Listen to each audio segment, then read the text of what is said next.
Hey guys, my name is Emma and today I've got my non-fiction November TBR for you. So I wasn't actually going to do non-fiction November. I've got a whole load of other books I was going to read. I'm doing like a challenge with my dad that I've now got the video up for, so I'll link that down below if you haven't seen that yet. But it's all your fault, internet. I've just watched so many really cool looking TBRs and there's been so many things that Olive from non-fiction November has been tweeting, and I want to join in. So I'm going to completely scrap almost all of my reading plans for November, and it looks like I'm reading almost exclusively non-fiction, which is going to be really good fun, but was not the intention. So that's entirely your fault, all of you on BookTube. This is because of you. For those of you who don't know, Non-Fiction November is a month-long readathon that is hosted by a book Olive. I will link down below her original announcement video and all that jazz. It's been going for a few years now. It does indeed have some challenges linked to it, which I'll talk about in a second, but the idea is that you are just supposed to read more non-fiction than you would normally. So if you're the kind of person who reads none and you just read one book that happens to be non-fiction, then you've participated. So it's a really low-key, chill readathon. You don't have to dedicate literally your whole month to just non-fiction. You can mix it in. I'm going to be reading the 4 books that my dad has picked out for me, which are indeed all fiction, but other than that, my plan is to just be reading non-fiction. So I've got a fairly lengthy TBR for you. So the way that the challenges are working is they've given you kind of 4 major prompts, which each one has 2 words linked to it. It's quite cool, a bit different to a lot of the standard prompts for readathons, which have got more like green on the cover or this in the title, that kind of thing. This one gives you a lot more freedom to play and to interpret how you want, and there's a bit more scope. So with that in mind, I'm just going to run through the words really quickly. The first ones are Pasttimes or pastime. So by that we mean either something that is historical in nature or something that would be considered a pastime, a hobby, something that you would do as an extracurricular as such. And again, you can kind of combine these things together. You can get quite quirky with how you interpret them. A book Olive has a really brilliant video that is giving you recommendations in different ways that you can interpret these words, and again I'll link that down below. Then collection number 2 is self and shelf, which I think works really well, fairly self-explanatory. Collection number 3 is, now these are probably going to sound exactly the same in my accent, but wonder and wander. And by that we mean wonder with a W, as in wondering about the world, or finding out about the wonders of the universe or something like that. Or wander as in with an A, so something that is travel related potentially. And then the final ones are micro and macro, which I really liked as well. I think that they were a good combo. So I'm going to run through the very long TBR that I have now. Definitely not intended to get to all of these, but I just wanted to give myself a range. And I also went shopping today with my dad and picked up a bunch more non-fiction, which I really want to get to. So this TBR has already got longer today than it was supposed to. Nice one, Emma. That book buying ban is going spectacularly. 5 books today. Well done. First one, which is half buried, is here. It's The Secret Barrister by Anonymous. This is a look at the justice system in the UK and how it works, and it is an in-depth look from inside of it from the point of view of a barrister who has been working in the industry for a decade. I've actually already started this one. I don't know if you can see, I'm this much of the way through, only a tiny amount. I started at the beginning of October, but the bulk of it I haven't read, so I feel like it counts.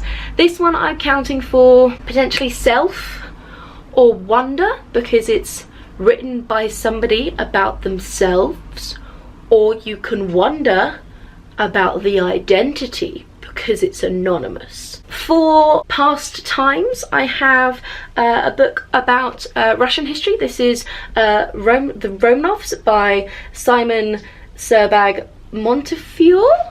I butchered that, I'm very sorry. This is a very expansive look at the Romanov family or Romanov bloodline, who ruled in Russia for a long period of time. The extent to my knowledge on the Romanovs is the movie Anastasia, which I'm pretty sure is not particularly historically accurate. Despite it being very thick, it's supposed to be surprisingly accessible, and I'm really keen to get to it. And I think I need to get to it fairly soon, because otherwise I'm going to be really intimidated by the length of this. If I don't get to it in this week, the next time I approach it will probably be like tome topple or something, because it's the only time that I'm going to take this on. How many pages? Like, yeah, 600 plus pages. That's scary. Today I picked up 100 Nasty Women of History. This is by Hannah Jewell, and it is just a series of little biographies of various women in history who have been absolutely badass. It spans, you know, ancient history all the way to modern day, focusing on kind of groupings of like ones who are known for their mind or known for their military prowess. Apparently one of them punched a Nazi. I'm keen to find out who that was. So I picked this one up today. I'm really excited by it. I think this one could probably count as self as well. Yeah? Are you gonna give me that? Because this is something that I feel like I'm gonna find myself reflected in, and it, you know, it's about cool women in history. As a female, this is kind of an identifier as such. That counts, right? Or maybe macro for the length of history that it covers. On the note of macro, I have Sapiens by, A Brief History of Mankind by Yuval Noah Harari. Sorry again.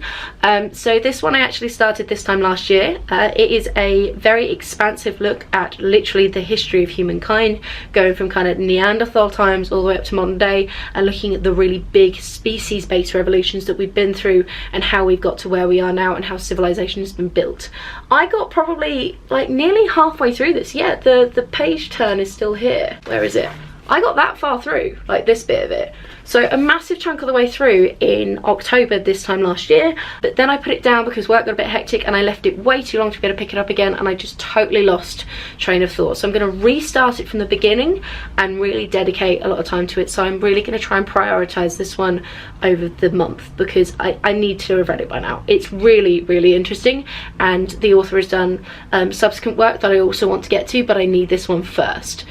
So this one is macro because it is covering the expanse of humankind's history. Like, how much more macro can you get? On my Kindle I picked up The Disappearing Spoon, and this one is kind of a history of the periodic table and how we discovered various elements within it. This is a book that has been around for ages. It came out when I was working at Waterstones, now coming on like 7-8 years ago, and that one I'm using for micro because I figured, you know, we're looking at elements which are very tiny, so we've got macro for the history of humanity and micro for tiny elements.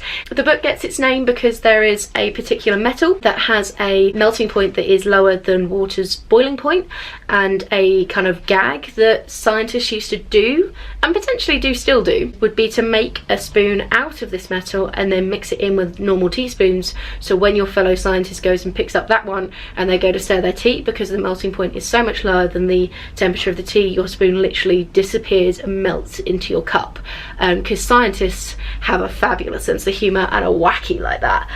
So yeah, it's just kind of a look at the discovery and the different stories that are linked to the different elements, because science is just crazy. I also picked up Dead Girls, an essay on an American obsession, and I have this on audiobook as well, and this is kind of a look at the obsession that American pop culture has with basically killing off its female characters, and what this says in a grander scope. I don't know where Dead Girls links in with anything.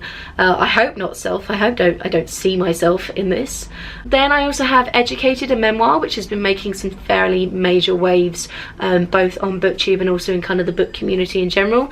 This is the memoir of a girl who she grew up in a survivalist family, so she was homeschooled, and she had a very unconventional upbringing, but then she ended up going to Cambridge to study a PhD, and it's kind of a look at the education system and the process of learning and being educated from a young age, and just her whole experiences throughout that. I also have this one on audiobook as well, and I think I'm counting this for Wander with an A, because I think her family travel. I don't actually know. That could be wildly inaccurate, but who knows? So that's Wanda. Julian Baggini's How the World Thinks, A Global History of Philosophy. Picked this one up today, really excited. For those of you who study philosophy at university, so this I'm really keen on. I did almost exclusively Western philosophy, and within that analytic philosophy, so no continental stuff, nothing fun like Hegel or anybody like that. We were just studying Bertrand Russell and David Hume till the end of time. So this is really interesting because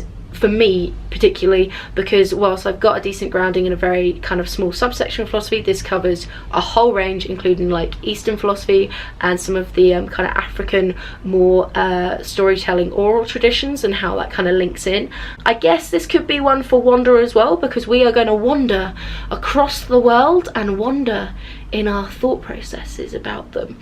So this one I'm really looking forward to, and like the cover is just incredible. I think it might be my favourite cover of the whole collection, and that's worth noting most definitely. Jeez, I've lost track of where I am. I told you it was a long TBR. Like, there's no way I'm going to read all of these. I picked up today Why I'm No Longer Talking to White People About Race by Rennie Eddo-Lodge. Again, another one that's been making a lot of waves, been seeing it popping up on BookTube, basically about racism. That makes sense, and it's a topic which I think I haven't personally read much about, but I feel like I should. This is one of a fairly lengthy list of books about racism on my TBR, and it was 3 for 2 in Heifers today, and that was pretty much the logic to picking it up.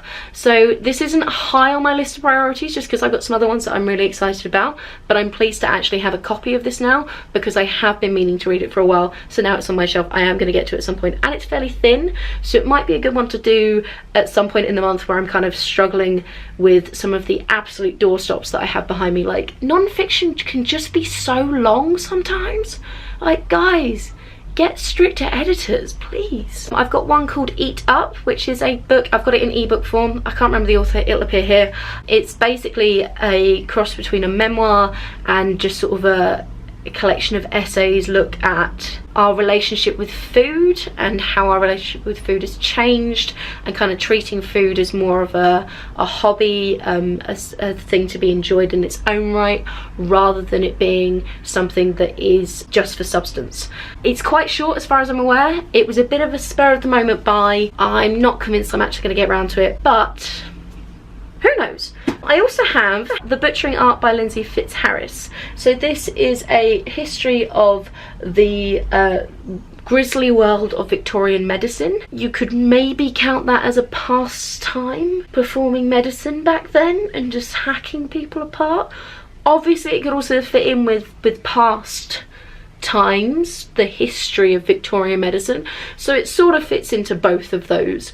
You'll notice I'm being fairly flimsy with most of my connections. I feel like most of them could fit in with any of them, and I'm being a bit rubbish at really narrowing that down, so sorry about that one. Another one I have for Pastimes potentially is Slugfest, which is the 50-year grudge match between Marvel and DC. Again, I've got this on ebook. Author will be here. So this is a book that covers just the history of the two giants of the comic book world, Marvel and DC, and the rivalry that they have. I don't really know much about it. I don't know how long it is. I don't know the style. It just looked really cool, and I think especially at the moment with this big boom of like comic book superhero based movies and just the real sort of rise in the comic book format and the content of it being transferred into other mediums, I think it's going to be a really interesting discussion. If you had to put a gun to my head and make me pick between Marvel and DC, I probably would go for Marvel. I'm fairly into Black Widow, Winter Soldier and Hawkeye. I have a modest comic book collection of those guys and a little bit of Captain America in there. I do also have The Man Who Mistook His Wife for a Hat by Oliver Sacks. This was in my latest physical book haul. This is about people who have various disorder, things wrong with their brain that mean that they experience the world in a very different way, sensory speaking, to the rest of us. So The Man Who Mistook His Wife for a Hat is about prosopagnosia, which is where you struggle to recognise faces, as far as I'm aware. This book has been out for ages, like well over a decade, I'm pretty sure, and I've been meaning to read it for pretty much that length of time. Again, it's a shorter one, so I'm feeling that I might get round to it when some of these bigger books are starting to take their toll. I've heard Oliver Sacks's writing is very easy to get into as well, so I'm quite keen for this one. I don't know what on earth it could possibly be linked to. Have I done any for shelf yet? I thought I had one for shelf. Could the comic book one count as shelf as well? Because you put comics on your shelf. All of them could count as shelf because they're all books, and books belong on your shelf. So there is my fairly lengthy TBR for non-fiction November. 12 non-fiction books in November with an exam as well. It's not gonna happen, let's be honest guys, but we might get through some of them.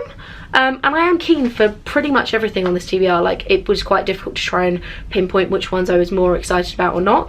I think a lot of these will lend themselves to kind of dipping in and out. I think the 100 Nasty Women Through History is the kind of thing where you could read maybe like one or two as you'll go, and it potentially will take me a really long time to read it, but you don't want to almost like binge read it and then not remember what any of the women did or remember their names or that kind of thing. Are you doing non-fiction November? If you're not, you should totally jump on this.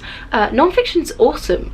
If you're not too sure what to read, or if you're kind of a bit nervous about non-fiction, I do also have a video that is some of my favourite non-fiction books that I can recommend to you on a very broad range of topics. As you might have noticed from this, I really struggle to narrow down my non-fiction. I just like everything. I'm just a nerd.